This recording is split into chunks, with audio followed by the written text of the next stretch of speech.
Hi everyone, welcome to Homerino Collectibles, where today I'm bringing you the first video in the updated review station, so let me know how this looks. Does it look better than my older videos?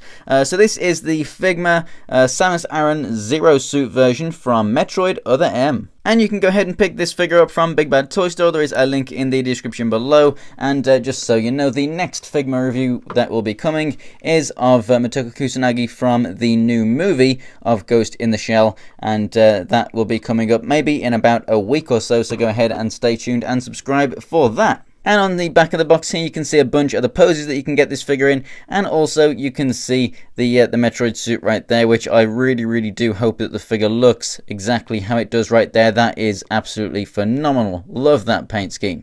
But when I go ahead and pick this one up, I will go ahead and review it too. So, let's go ahead and get this thing out of the packaging and take a closer look. And so here's what it looks like from the inside of the box. So first up, to house all of the accessories, just like any other Figma figure, you have a really nice resealable bag there to keep everything in if you want to get rid of the box, or put the box in storage and keep everything out in here so that you don't have to go hunting the box down. We have a little display stand, and we also have the individual hands for the figure. Now, something strange with this tree of hands is obviously you can see that they haven't utilized the peg. I don't know if there's supposed to be one there and there just isn't, or if for whatever reason they just decided, not to include another hand. So we have a thumbs up or thumbs down, however you want to use that. We have a gripping hand, and then two slightly narrower gripping hands. We have two open kind of style pose hands, and then we also have this gun holding hand, like a trigger finger hand, and then she comes with fists in the box. We actually have just the grip to the gun, so that's obviously for putting it in the holster. We have a one spare wrist peg in case one of those breaks, and then just the top piece for the stand. Here is a close-up look at the pistol. Really do like the use of the light brown there on the grip. Really cool, shiny silver. Very nice detail. Lots of little tiny intricate, what looks like screw holes and stuff. Very nice. This is a very small piece, not even the size of the tip of my finger, and it's very well detailed. We also have a helmet in here, which looks pretty sweet, I must add. You can't actually attach it to the figure. It's just meant to be held. But it does look very nice. I really do like how metallic it is. Then what we have right here is actually an interchangeable head. So you have like a nice little microphone there, or an earpiece, and the short hair, which I must say is sculpted very nicely. And here you can get a look at the two different faces and the two heads side by side. So you have the short hair with the earpod, long hair with the articulated ponytail. So this actually is on a ball joint. It can come out that far and rotate all the way around. I really do like that. You can get really nice dynamic poses with that.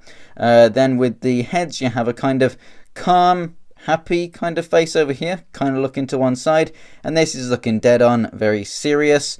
And I think that overall this is the way that I would display her, but I really do appreciate that they included this, and I definitely do like that earpod. That looks awesome. And if you want to look at the size comparison with the helmet, there you go. Now, if you go ahead and pop the head off the joint altogether, you could go ahead and put the helmet on and kind of pretend that her head is in there. It kind of fits. I mean, it's not gonna rest there very well at all, but it kind of looks like it's in there. Maybe it could do with being just about there. And here's the figure on the stand and holding the gun, which you can see she holds very well, and the finger does indeed work as a trigger finger. So this is her on the stand. It just pegs into this hole on her back right there. You can see the awesome printed design there on the back too.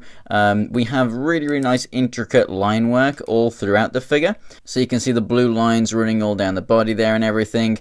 Down here at the holster, that is where you can go ahead and use this little accessory right here, and it's going to go ahead and peg in and look as though the gun is holstered. It holds in perfectly fine, works very well. Now the figure stands 5.5 inches tall. Moving in for a closer look, you can see some really nice intricate detail work on the hand there, and also on the chest as well. So as for the articulation, we've seen the articulated ponytail, but the head is on a ball joint, so it moves left and right, forward and back, and can pivot side to side, so some pretty good range of motion right there. The shoulders in here, although they kind of look ugly because you can see that kind of square joint inside there, they do move really well.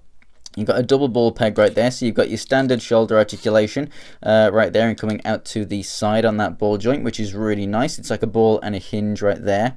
Then on the inside, you've got a ball which allows for a lot of movement, a lot like a kind of butterfly joint. You can even move up and down there as well.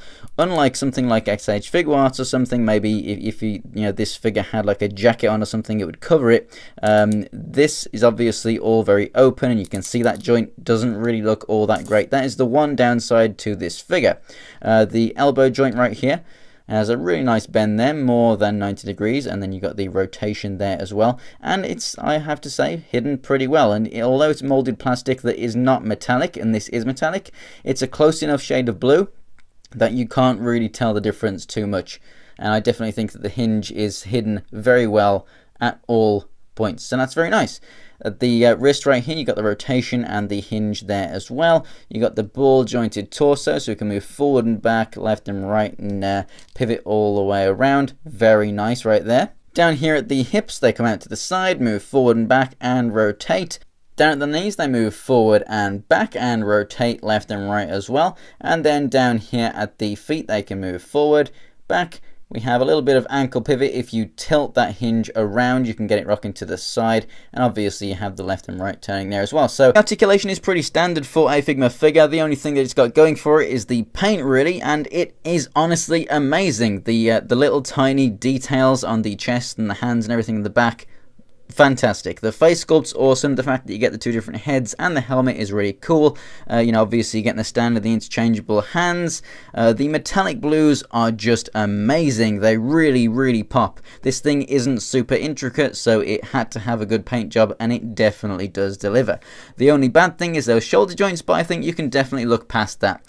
Literally, sometimes you can look past it. Like, you can look through them. It looks like her arm isn't connected to her body in some positions, but for the most part, it looks great, and I definitely recommend it. So thanks for watching, guys. If you enjoyed the video, go ahead and give it a like, and if you want to see more from my collection, check out my Instagram. It's Homerino123, and the link is in the description below. And for more Figma reviews, go ahead and subscribe. Thanks for watching, guys, and I'll see you next time.